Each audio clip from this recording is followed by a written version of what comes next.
समयुक्त हस्तश्लोक।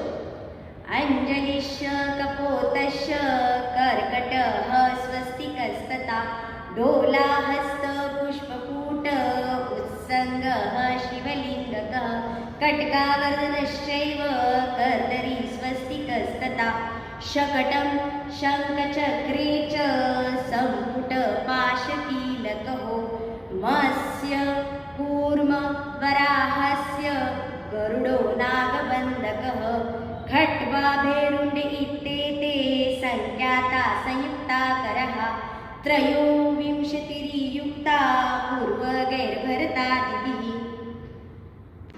ग्रीवाभेद, ग्रीवा म्हणजे मान, भेद म्हणजे प्रकार। नंदिकेश्वरांनी अभिनय दर्पण या पाठ्यपुस्तकात ग्रीवाभेदाचे एकूण 4 प्रकार सांगितले आहेत।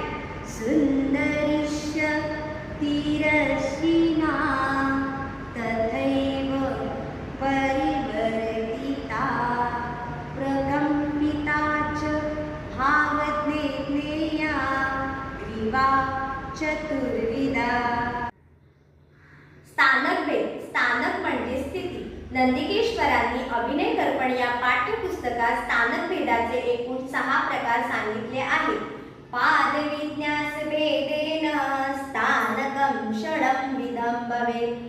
समपादं चैत्यपादं नागबन्धस्तथा परम् ऐन्द्रं च गारुडं चैव ब्रह्मस्थानम् इति क्रमात्।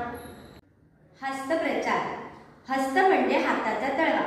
भरत मुनींनी नाट्यशास्त्र या पाठ्यपुस्तकात हस्तप्रचाराचे एकूण 5 प्रकार सांगितले आहेत। उत्तालो अधस्तल तिर्यक ऊर्ध्वमुख अधोमुख एव च हस्तप्रचारा विज्ञेया नाट्ये नृत्ये च पंचधा। दृष्टिभेद, दृष्टी म्हणजे डोळा, भेद म्हणजे प्रकार। नंदिकेश्वरांनी अभिनय दर्पण या पाठ्यपुस्तकात दृष्टिभेदाचे एकूण 8 प्रकार सांगितले आहेत।